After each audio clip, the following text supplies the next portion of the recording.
She thought she was untouchable. She thought she had power over everyone on this street. She knocked on my door with fines, threats, and fake smiles. She didn't know. Every step she took was already being recorded.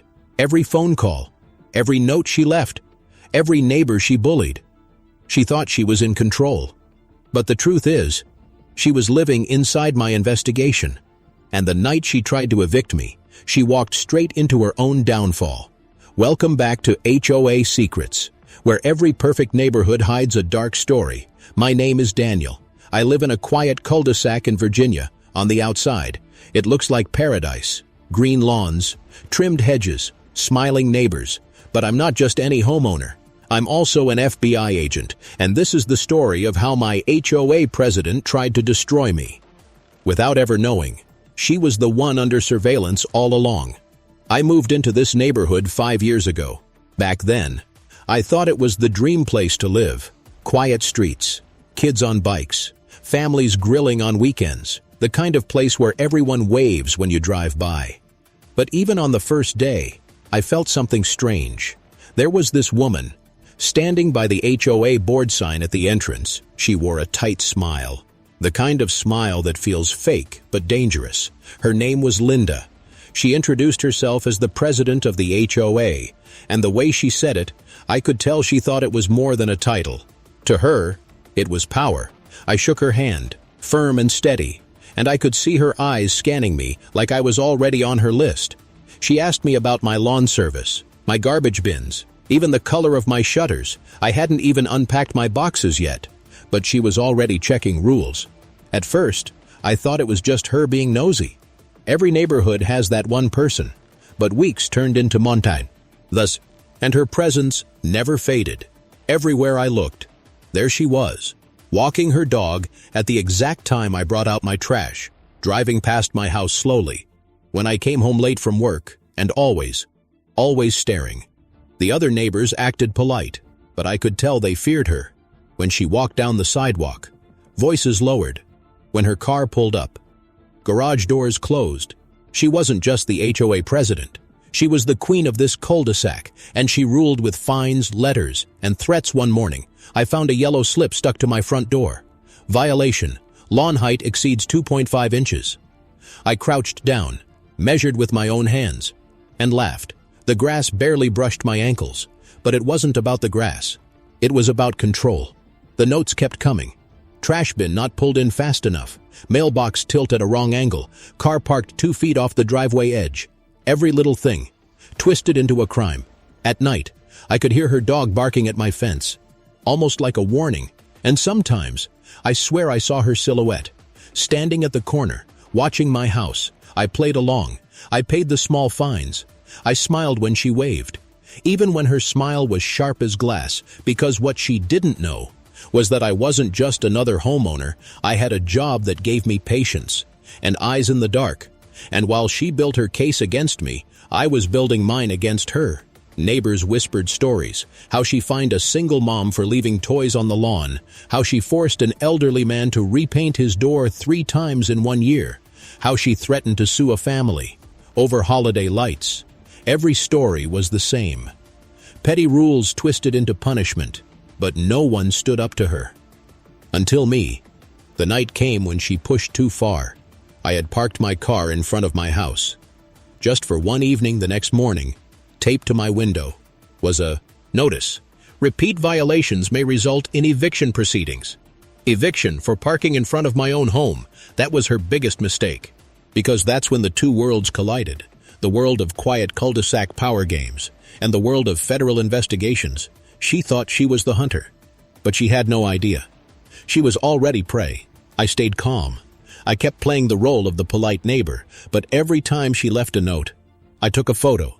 Every time she called a meeting, I recorded her words. Every shady fine she collected, I traced the money trail, and the more I dug, the more dirt I found. Dirt she thought she buried deep. But it was all right there, waiting. Neighbors came to me quietly. One slipped me copies of letters she had written. Another whispered about a secret fund she kept from HOA dues. And slowly, the picture became clear. This wasn't just a woman with rules. This was a woman who built a kingdom of fear, and lined her own pockets while doing it. I sat in my living room that night, papers spread across the table, photos, letters, recordings, all in neat piles, and I thought about the irony. She had spent years watching me, but all along, it was me watching her, and the truth was about to come crashing down, because the more power she thought she had, the more dangerous her fall would be, the morning after that eviction notice. I watched Linda from my window. She stood at the end of my driveway, clipboard in hand, smiling like she had already won. Her dog barked, sharp and ugly. While she scribbled something down, I could see her lips moving, counting, measuring, making notes. It wasn't about the car anymore. It was about breaking me. Neighbors passed by quickly, eyes down, pretending not to see. But I knew they saw. They always saw. They just stayed silent. Because silence was safer, one wrong step, and Linda would bury them in rules and fines. She was a queen, and fear was her crown. I opened the door, calm as ever. "Good morning," I say, and with a smile, she didn't smile back.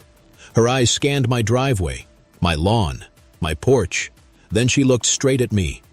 "You don't belong here," she said quietly, almost like a whisper, and then she walked away.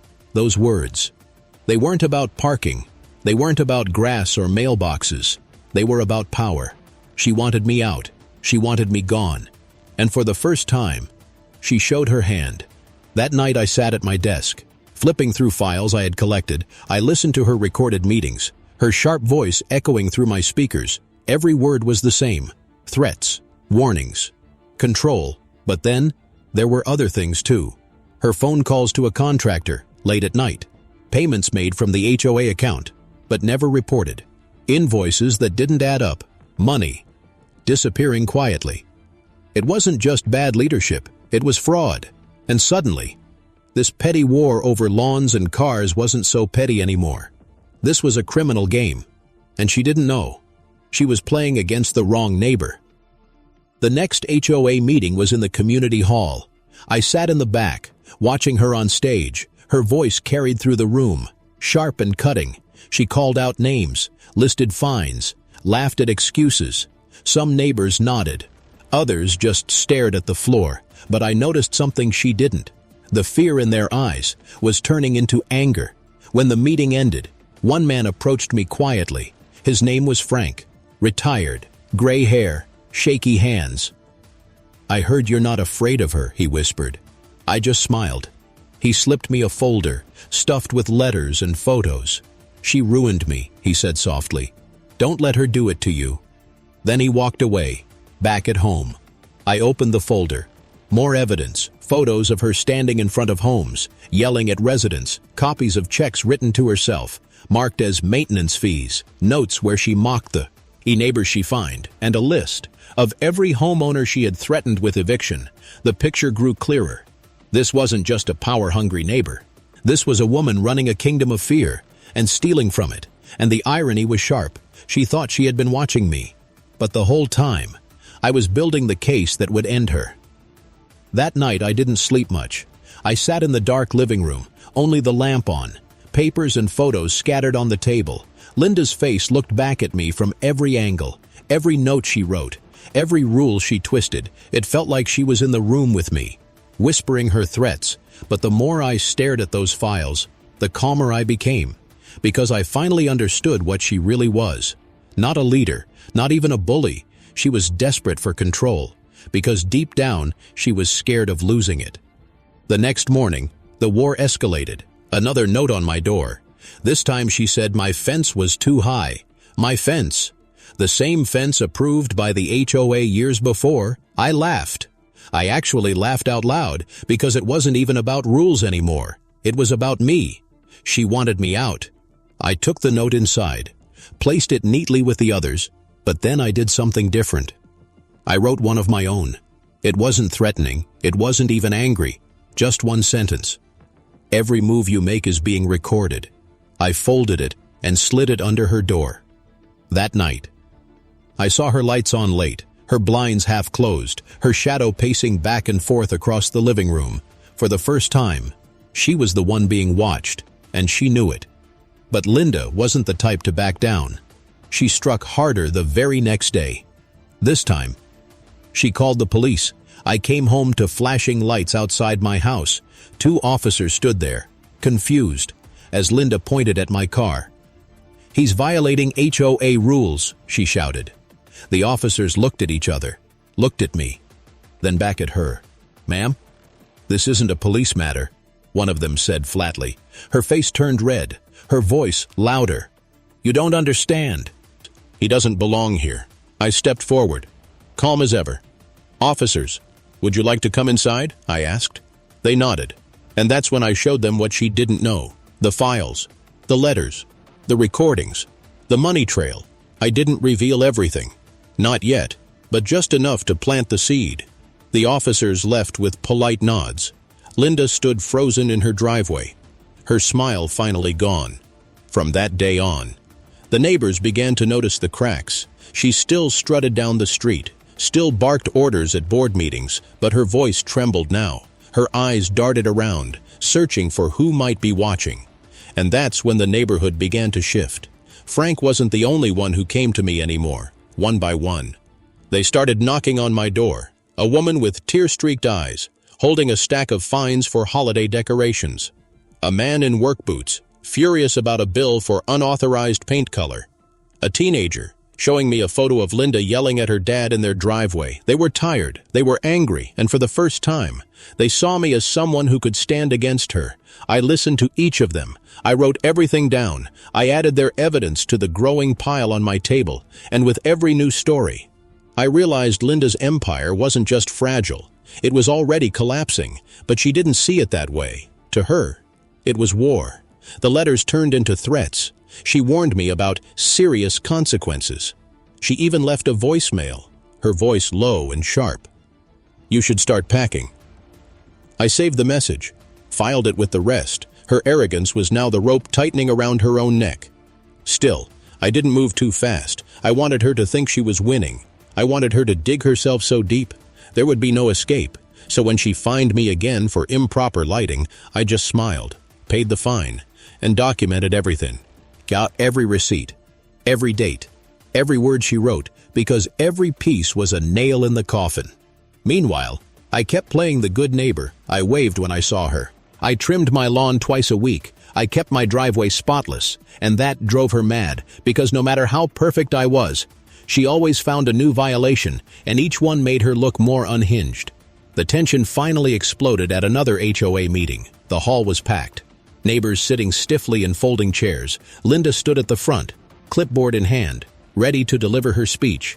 But this time, I wasn't in the back row. I was standing, and I wasn't alone. Frank was there. The single mom was there. The man in work boots.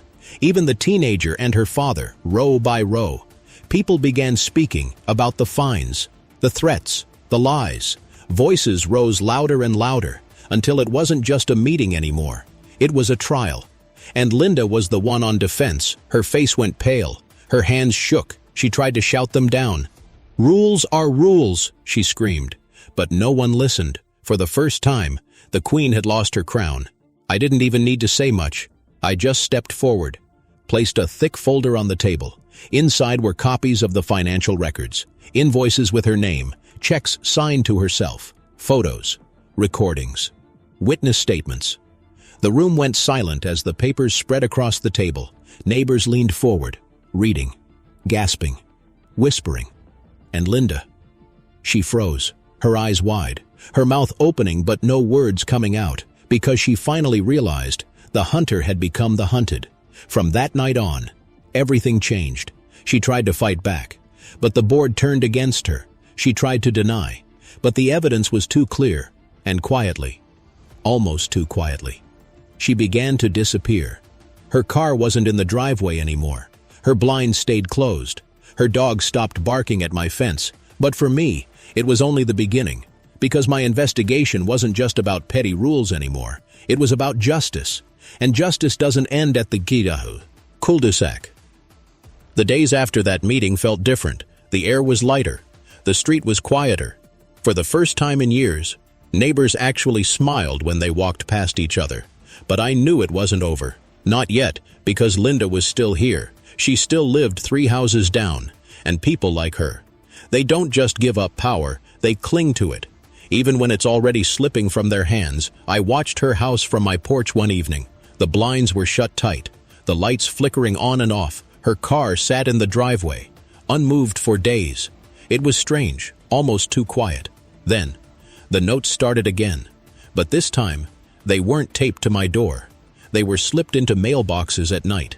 Anonymous letters, typed, not handwritten, accusing neighbors of breaking rules, spreading rumors, warning of fines that didn't exist. She was still trying to control us, even after being exposed, like a ghost refusing to leave. One neighbor, the single mom with 2 kids, came to me shaking. She held one of the letters in her hand. "They're saying I'll lose my house," she whispered.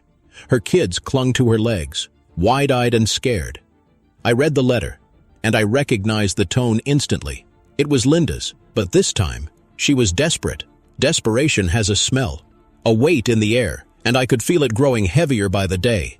I decided to watch her closer, not just from my porch, but with real surveillance. I set up a small camera across the street, hidden in plain sight, every movement recorded. And what I saw made everything clearer. At midnight, she slipped out of her house. She wore dark clothes, hood pulled up, carrying envelopes. She walked quickly, house to house, sliding letters into mailboxes, then hurrying back before anyone could see. But I saw, and the camera saw, every step, every move, every crime. The next morning, I confronted her, not loudly, not publicly, just me and her, standing at the edge of her driveway. "Linda," I said calmly, "you need to stop." Her face twisted, her smile tight and false. "You don't know what you're talking about," she hissed. But her eyes told a different story. She knew she was caught. She just didn't know how much I had. I leaned closer, my voice steady. "Every move you make is recorded. Every letter, every night walk. It's all documented." Her eyes flickered. Her jaw tightened. For the first time, she looked afraid, but fear didn't stop her. It only made her bolder. A week later, she escalated again. This time, she tried to drag me into court. She filed a claim with the county, accusing me of harassment, of undermining HOA authority.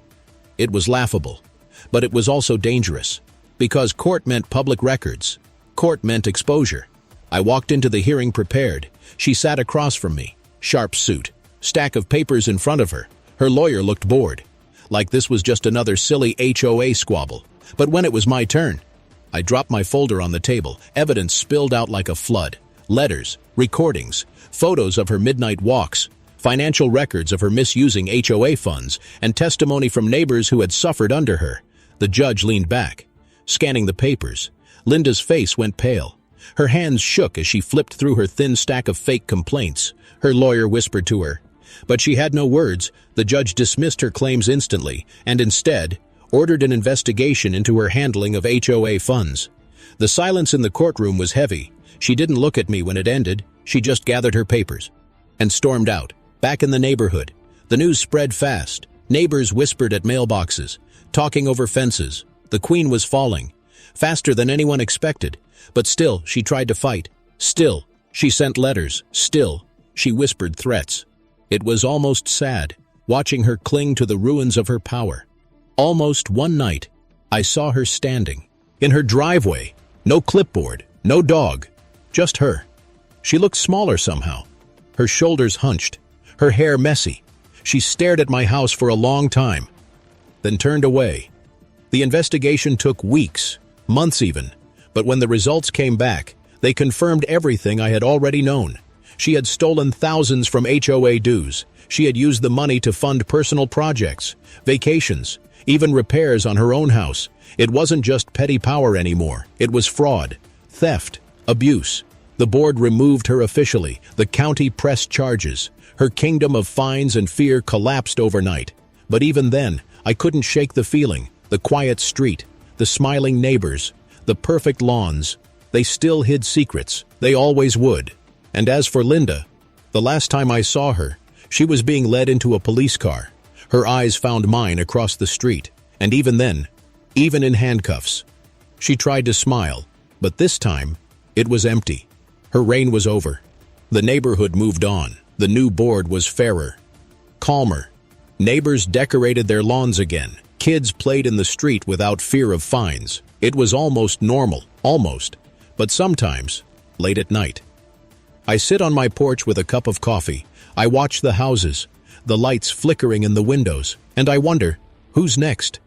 Because there's always someone, always another neighbor hiding behind fake smiles and iron rules. After Linda was taken away, the street felt lighter. Neighbors laughed again. Children ran across lawns without fear of notes taped to their doors. For the first time in years, people breathed freely. But freedom is never quiet for long, because power leaves a shadow, and Linda's shadow still stretched across the cul-de-sac. Her house sat empty for weeks. The blinds pulled tight, the dog gone, the silence almost heavy. Some neighbors said she was in jail. Others said she may bail. Rumors whispered like the wind between fences. No one knew the truth, but everyone feared she might come back. And me, I knew better. People like Linda don't disappear quietly. They wait, they watch, they plot. One night, I heard footsteps outside my window. Slow, deliberate, crunching against the gravel of my driveway. I turned off the lamp, sat in the dark. The footsteps paused, just long enough for silence to scream. Then they moved away. I stepped outside, the air sharp and cold, on my porch. A single envelope sat taped to the door. No stamp, no address, just my name typed in bold letters. I opened it carefully. Inside was one sentence. You don't know who you're dealing with. The letters were back, but this wasn't Linda's old game of fines and threats. This was something darker, personal. The next morning, neighbors whispered about strange things. Mailboxes left open, cars keyed overnight, garden lights smashed in the dark, small things, petty things. But the message was clear. Even without her crown, Linda was still playing queen. I set up more cameras, angles covering my porch, my driveway, even the street. And sure enough, 2 nights later, the cameras caught her, Linda, slipping out of a dark sedan, hood pulled up, moving quick across my lawn. Her hands left the letter. Her eyes scanned the windows. Then she vanished back into the night. I sat there watching the footage over and over, her face pale, eyes sharp, like nothing had changed. She had lost the title, but not the obsession. It wasn't about rules anymore. It wasn't about HOA power. It was about me. She wanted revenge. The next few weeks felt like a chess game. I'd find footprints in the dirt by my fence, trash bags ripped open overnight, notes slipped into neighbors' mailboxes, accusing me of crimes I never committed. She was trying to turn the neighborhood against me, and for a while, it worked. Some neighbors pulled away, their smiles faded. Their conversations cut short when I walked by. Whispers followed me down the street. They didn't want to admit. It was Linda. It was easier to think I had somehow brought the storm, because fear, it doesn't vanish overnight, it lingers. I decided to confront her again, this time, not with quiet words, but with proof. I gathered the neighbors in my living room. Frank sat in the corner, arms crossed, nodding. The single mom held her kids close. Others filled the room, nervous but curious. I played the footage on my TV. Linda caught on camera, sneaking across lawns, planting letters, breaking lights. Gasps filled the room. Whispers turned into anger. One man slammed his fist on the arm of his chair. She's still doing this? After everything? The neighbors weren't afraid anymore. They were furious, and fury spreads faster than fear. We called another board meeting. This time, Linda wasn't invited, but she showed up anyway, storming into the hall, her face red, her voice sharp. "You can't do this without me," she shouted. But the room was different now. People didn't shrink back. They didn't look at the floor. They stood tall, voices loud, calling her out. Her threats didn't echo anymore. They bounced back, hollow. I stayed quiet at first, watching her unravel. Then I stood. "Linda, it's over," I said firmly. "You're not the president. You're not the board. You're just another neighbor now." The silence that followed was heavy, and for the first time, Linda had no words. She stormed out of the hall, slamming the door so hard it rattled, but the victory didn't feel clean, Because deep down, I knew she wasn't finished. That night, I found another envelope. This time, no letter inside, just a single photograph, a photo of me, sitting on my porch at midnight, coffee in hand. The photo was taken from the shadows across the street.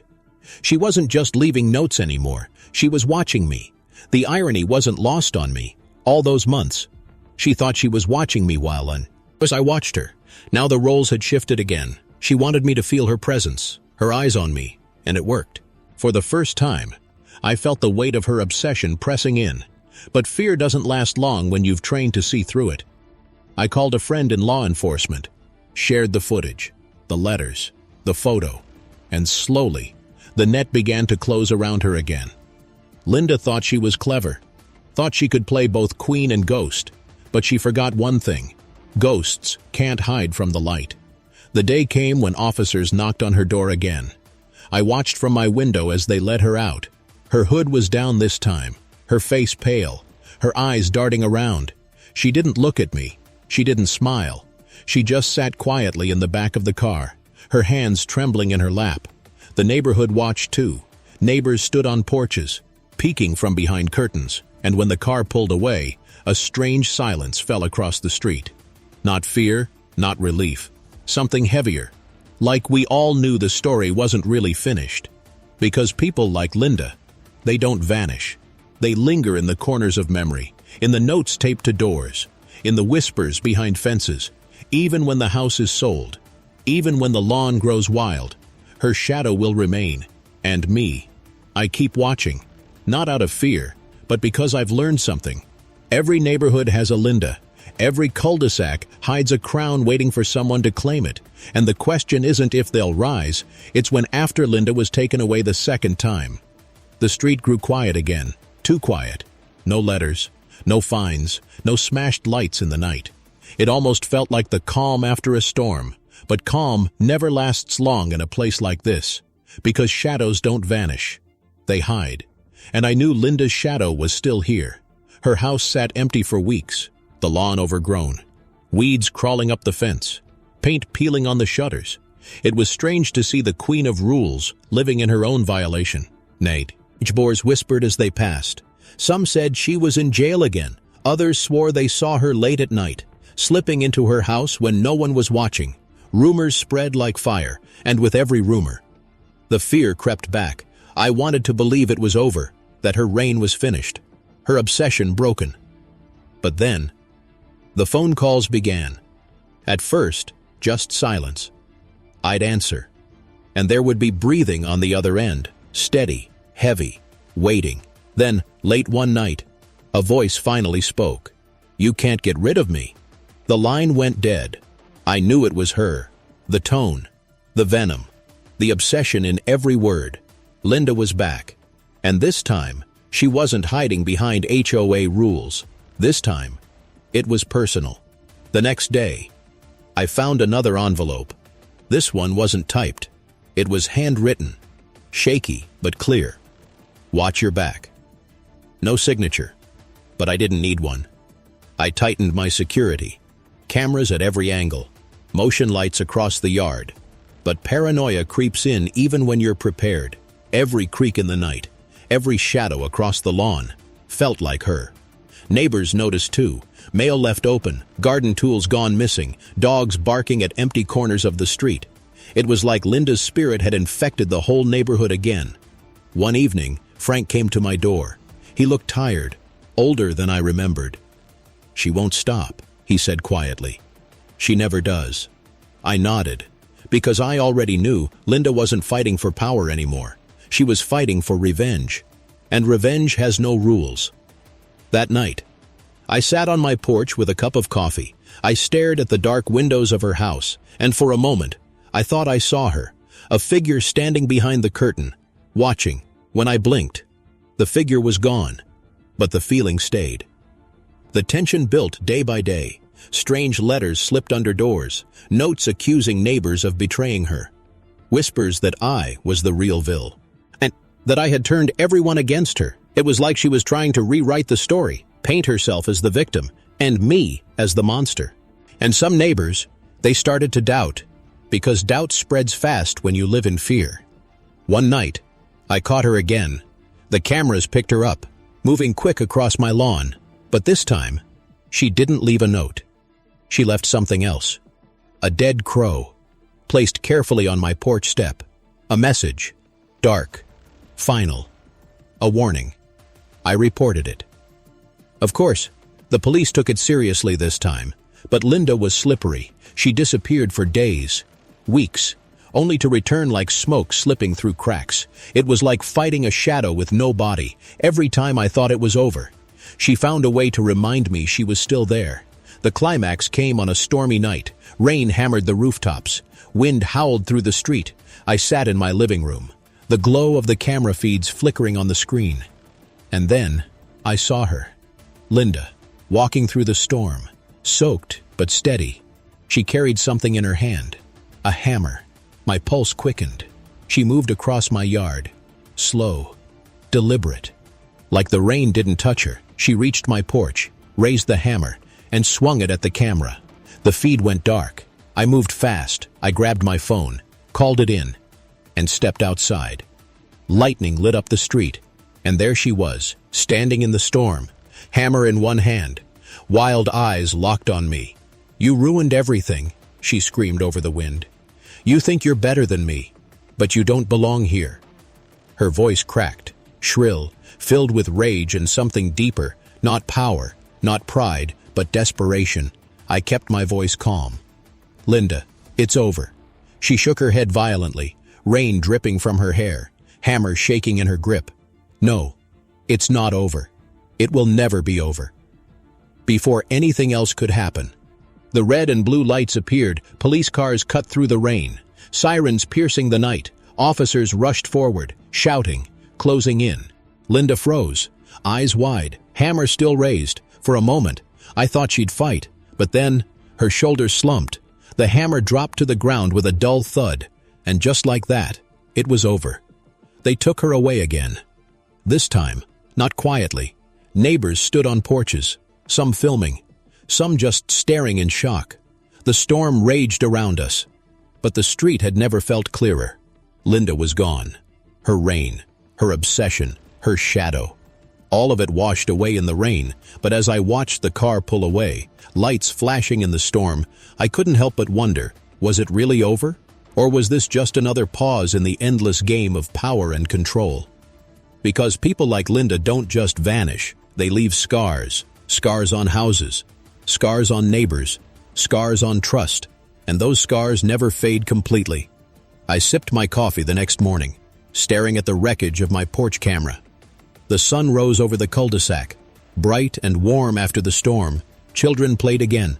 Neighbors trimmed their lawns. Laughter echoed faintly in the distance. It looked like peace, but peace can be an illusion. And I knew, somewhere, Linda was still thinking of me. The storm passed, but the memory of that night stayed heavy on the street. Neighbors talked about it for weeks. The sight of Linda standing in the rain, hammer in hand, screaming like a ghost that refused to die. It was the kind of image that burned itself into your mind, and it reminded everyone of one truth. Fear takes time to fade. Her house stood empty after that. The county froze her accounts. The board seized her property. Grass grew wild. Paint peeled from the shutters. The mailbox leaned crooked. The queen of rules left behind the biggest violation of them all, her kingdom, in ruins. At first, people celebrated quietly. Kids played outside again. Holiday lights appeared on porches. Frank Evie planted a flag in his front yard, something Linda had once fined him for. It felt like freedom, like the air itself was lighter. But freedom comes with its own weight, and soon, whispers started again. Some swore they saw her car at night, parked at the end of the street. Others claimed they saw her shadow moving in her old house, even though it was locked tight. One neighbor said she got a letter in her mailbox, typed in the same cold font Linda always used. It was like her presence lingered, haunting us. Even when she wasn't here, I tried to move on.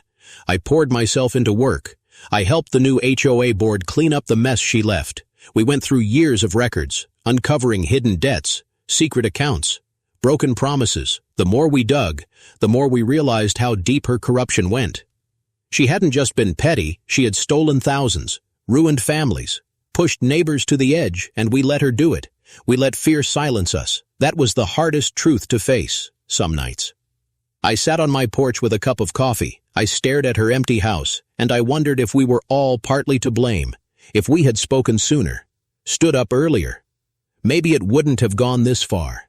Maybe she wouldn't have gone this far. But guilt is like rust. It eats at you quietly, until you notice the cracks. Still, the neighborhood healed.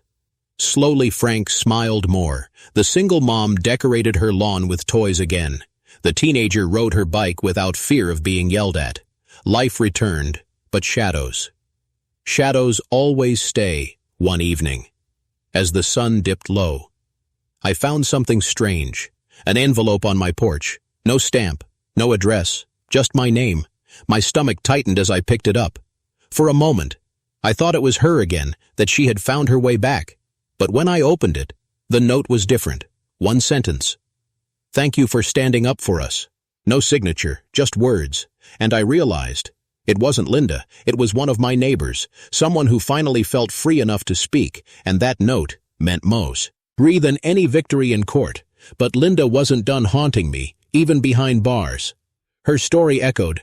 I'd get calls from investigators, asking me to verify evidence. I'd testify about the letters, the recordings, the files I had collected, and each time, I'd see her in the courtroom, her eyes still sharp, her smile still fake. She never looked beaten, even in chains. She acted like she was still the queen of something, maybe in her own mind. She was. The trial dragged on for months. Fraud, harassment, property theft. The list grew long, and with every new charge. The neighbors whispered louder. They came to court too, one by one, sharing their own stories. Stories of fear, humiliation, petty cruelty. By the end, the picture was complete. Linda wasn't just a bad leader. She was a predator who used rules as weapons. The verdict came on a hot summer day, guilty on all counts. The judge's voice echoed through the courtroom, final and sharp. Her sentence was years behind bars. No clipboard, no fines, no kingdom, just walls. Neighbors cheered quietly as we walked out. It was over, finally, truly over. Or was it? Because even as I drove home that day, even as I pulled into my driveway and saw children laughing on lawns, I felt it, her presence, her shadow, her obsession. People like Linda don't disappear. They stay alive in the stories we tell, in the warnings whispered from one neighbor to the next, in the scars left on perfect cul-de-sacs. And maybe that's the real lesson. It was never about grass height or mailbox paint. It was about control. And once someone tastes that power, they'll do anything to keep it, even destroy themselves in the process. I sit on my porch now, coffee warm in my hands. The street is quiet, the kind of quiet that feels almost too perfect. And I wonder, how long until another Linda rises? How long until another neighbor decides the rules are theirs to twist? Because every street has secrets. Every cul-de-sac hides a crown waiting for the wrong person to claim it. And when that happens, I'll be ready. But now I turn to you, because stories like this don't just belong to me. They belong to anyone who has lived under the weight of a petty ruler, a neighbor who thinks control is power. So tell me, if someone like Linda ruled your neighborhood, would you stay and fight? Or would you pack your bags and walk away forever?